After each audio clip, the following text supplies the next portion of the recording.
નમસ્તે મિત્રો, મારી યુટ્યુબ ચેનલમાં તમારું સ્વાગત છે. સ્ટોરી 1. માતૃત્વ. ચિંતન ગહન ચિંતનમાં હતો. શું કરું? ચિનારને કેવી રીતે સમજાવી? બધુંય હોવા છતાં અંતે તો એ એક સ્ત્રી, માતૃત્વ વગર અધૂરી. બધા રિપોર્ટ નોર્મલ નીકળ્યા. સાચું જ કહ્યું છે. ભગવાનની ઈચ્છા વગર એક પાંદડું નથી હલતું. ચિંતનની બહેન રિંકુએ આવીને એને ઢંઢોળ્યો. ભાઈ, ક્યાં ગુમ થઈ ગયા? હું દૂરથી બૂમ પાડતી આવું છું, પણ તમે તો છો કે ક્યાંક? ભાભી સાથે હિલ સ્ટેશન પહોંચી ગયા? એમ કહી ભાઈને છંછેડીને હસવા લાગી. આવ રિંકુ, બેસ. તું મને હેરાન કરવાનો એક મોકો નથી મૂકતી. વારંવાર ફરવા જઈશ તો ઓફિસ કોણ સાચવશે? રિંકુ બહેન, તમે ક્યારે આવ્યા? અગાઉ જાણ કરવી હતી તો હું તમારા માટે ગરમ ગરમ ગોટા ઉતારીને રાખત. તમે બંને વાતો કરો. હું ચા જોડે ઉપમા બનાવી લાવું, ઇન્સ્ટન્ટ. હવે આવ્યા છો તો રાત્રે જમીને જજો. કુમારને અહીં બોલાવી લઈશું. ચિનાર રસોડાના કામમાં પ્રવૃત્ત થઈ ગઈ કે નહીં એ જોવા ચિંતને રિંકુને મોકલી. પાછા વળતા એના હાથમાં કવર હતું. ભાઈ લો, આ કોઈ માણસ આવીને ગયો. ક્યારનું કોઈક મેઇન ડોર ખખડાવતું હતું. બેલ બગડ્યો છે કે શું? આ તો રસોડામાંથી વળતા અવાજ સંભળાયો. નહીતર આ કવર પાછું.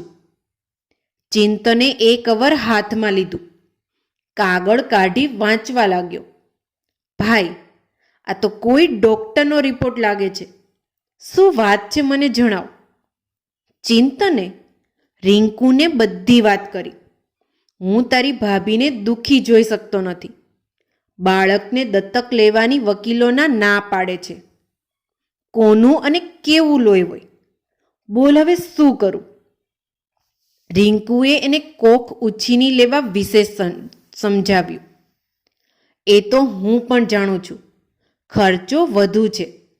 જો કોઈ આપણા ઘરની સ્ત્રી તે માટે તૈયાર થાય. રિંકુની સામે સવાલની નજરે જોઈ રહ્યું. શું થયું ભાઈ? આ રીતે મારી સામે નિરખી રહ્યો છે? શેની ગળમથલ ચાલી રહી છે? સ્પષ્ટતા કર. ચિંતને થોડા ખચકાટ સાથે પોતાના મનની વાત કરી. બહેના, અસમજમાં છું. તને નહીં જણાવું તો બીજા કોને?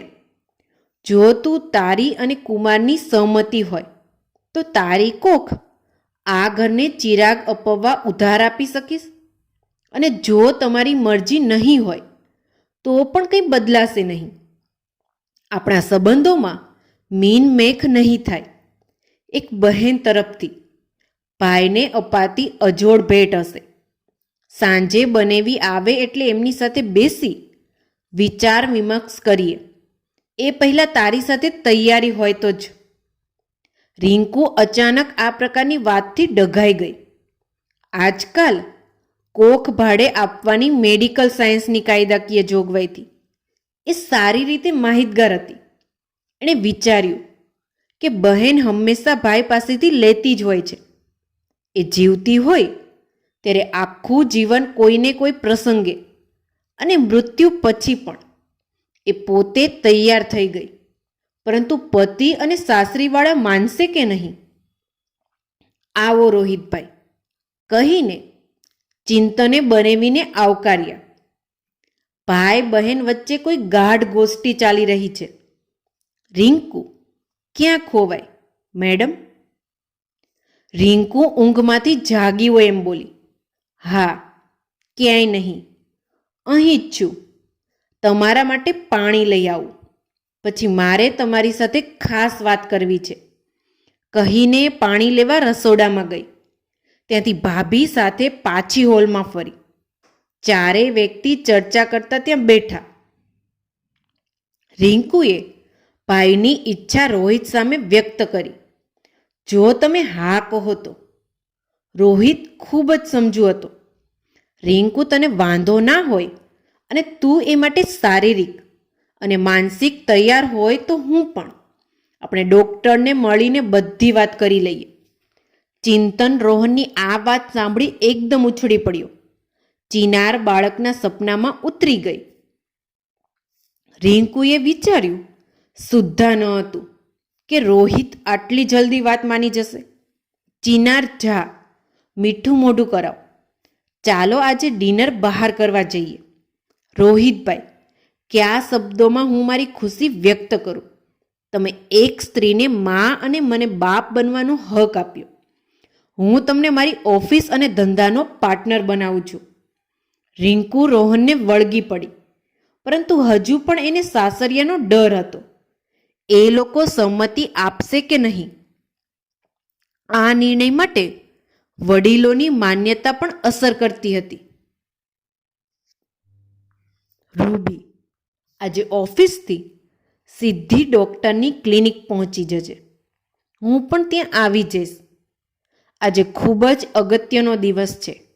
આપણા બંનેનું ભાવિ આજ પર નિર્ભર છે. રોબિન અને રૂબી એક સરખી જ્ઞાતિના હોવા છતાંય કુટુંબના વિરોધના લીધે ભાગીને લગ્ન કર્યા હતા. લગ્નની શરૂઆત સારી રીતે રહી હતી. રોબિન, આજે નાસ્તામાં તારી ભાવતી વાનગી બનાવી છે. ટિફિન પણ તૈયાર છે. લેવાનું ના ભૂલતો. હું પણ ઓફિસ જવા તૈયાર થાવ. પછી બંને સાથે નીકળીએ. રૂબીનો રોજનો આ સંવાદ હતો. રોજ એકની એક વાત. મને ખબર જ છે કે તું મારું ખૂબ ધ્યાન રાખે છે. ચલ હવે જલ્દી તૈયાર થા.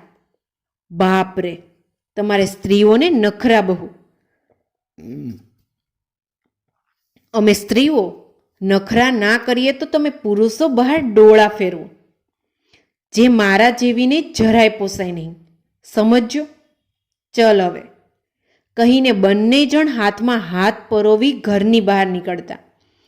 રોબિનને નાના બાળકો પ્રત્યે અનહદ લગાવ હતો.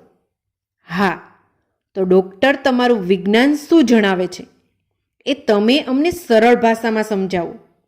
રૂબી અને રોબિન છેલ્લા 2 વર્ષથી બાળક લાવવા પ્રયાસ કરી રહ્યા હતા.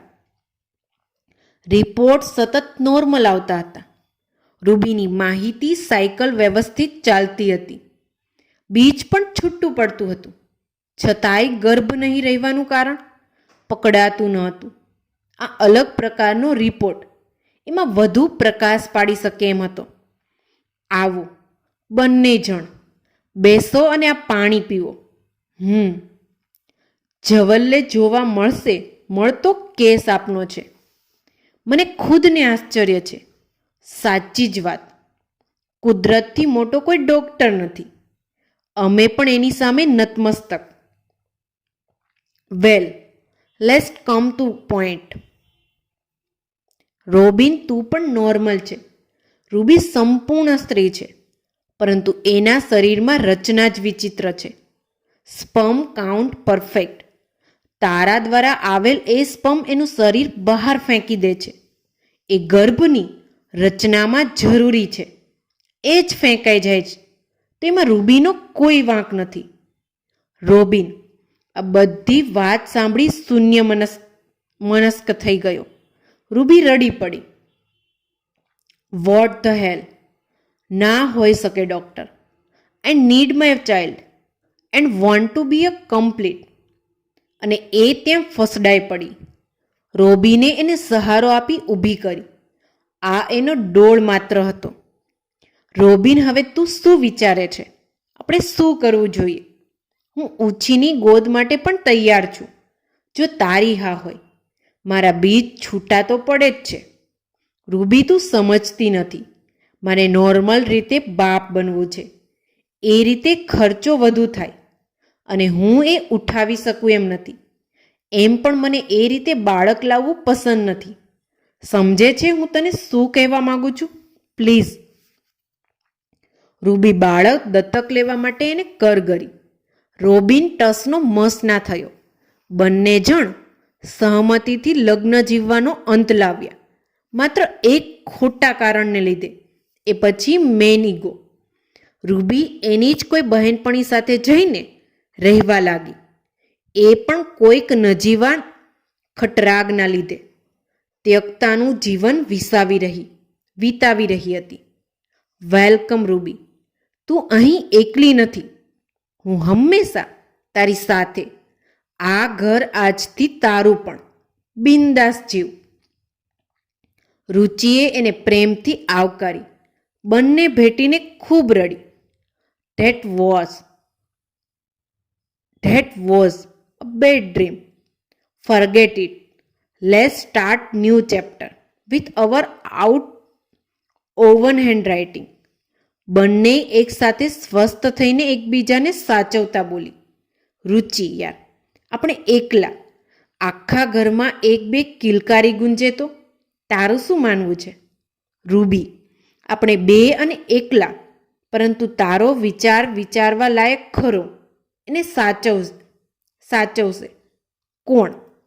હું અને તું નોકરી પર જઈએ, એની સાથે ઘરે કોણ રહેશે? હું તો કંઈક અલગ જ વિચારું છું. બંને એક નિર્ણય પર પહોંચ્યા. રૂબી અને રુચિ, અહીં સહી કરો. મિત્રો, તમને મારી આ સ્ટોરી ગમી હોય તો કમેન્ટ બોક્સમાં જરૂરથી બતાવજો. આવી જ સરસ સ્ટોરી સાંભળવા માટે મારી આ ચેનલને લાઇક, શેર અને સબસ્ક્રાઈબ કરો. Thank you so much.